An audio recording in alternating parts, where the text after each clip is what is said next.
Roof framing. So ito guys, itutuloy natin yung project natin dito sa Quirino Magsaysay Baguio.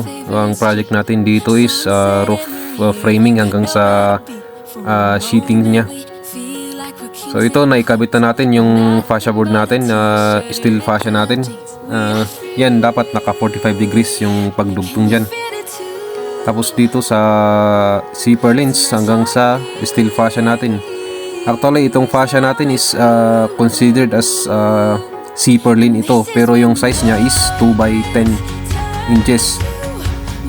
So ayan, nailagay na rin natin yung stiffener natin para sa fascia board natin, or stiffener or hanger for fascia board.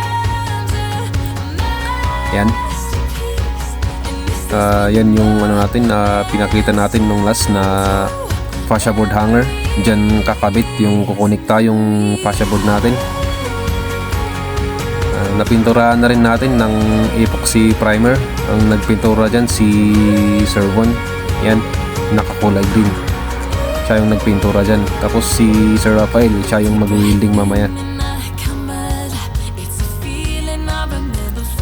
Si Sir Oliver naman, nagkakat siya ng angle natin, angle bar na gagamitin natin as stiffener or block, angle block dito sa zipper lens natin. Yan, so pinu-full weld na ni Sir Rafael yung sa zipper lens natin, yung sa kabila. Yung sa kabila kasi ng zipper lens, lalagyan natin yan ng angle block na ginagawa ni Sir Oliver.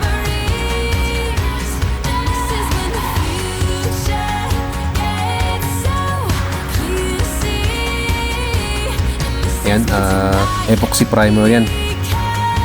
So dito natin ilalagay yung angle bar na kinakat ni Sir Oliver. Yan, either nakatayo siya or nakapabalagbag para hindi siya mag-move. I-welding yan para hindi siya mag-move. Yan, dyan ilalagay. Yung iba naman, dinadagdagan nila ng sagrad dito in between dito sa purlins to purlins, dinalagyan ng sagrad para mas matibay. Ilalagay lahat natin yung angle bars dyan sa lahat ng baba ng na yan, ng zipper lens. Dyan hanggang doon sa dulo, lalagyan natin lahat yan. Yung ginagawa naman ni Sir Von dito is pinimake sure niya na lahat ng parts ng I-beam natin is mapipinturahan ng epoxy primer para hindi siya kakalawangin. Yan. So yung isang ibang kasama natin na naglalagay sila ng hollow block dun sa may firewall para tawag dito, ma-dismoral yung view ng I-beam natin para hindi siya nakalabas. Parang yung hollow blocks natin, ikakabon na yung I-beam natin para diretso yung view natin sa firewall. So yan, habang pinufull weld na ni Sir Rafael yung natin, zipper lens natin sa bubong.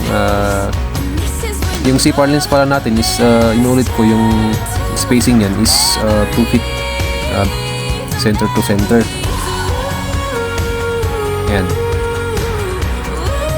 guys, ito yung sinasabi natin na angle bar. Ang size nito is 2 inch by 2 inch. Yan. So gagawin natin dito, ilalagay natin sa zipper lens natin para titibay yung zipper lens natin, hindi siya uuga. Pwedeng pa ganito yung paglagay natin or patayo. Yan, pwedeng patayo siya or pahiga. Ang i-weld natin dyan yung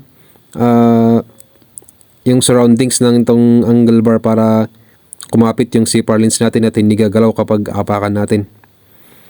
So lahat yan lalagyan natin, taas hanggang dito sa baba. So yan, winweld na ni Sir Rafael yung angle bar natin. Tignan natin mamaya yung itsura niya.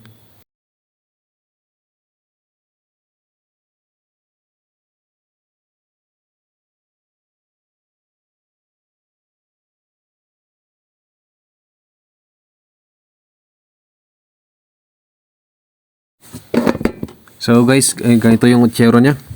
Patayo yung ginawa natin. Yung kanina na pinakita natin is pahiga. Ito naman patayo. So yan, ganyan yung kalalabasan niya. Lahat ng zipper lens natin, connection niya sa rafters natin or sa channel bar natin ay malalagyan bawat joints niya. Lahat yan. Yung connection ng C-channel natin or channel bar natin saka sa zipper lens natin. Yan, hindi na yan uuga.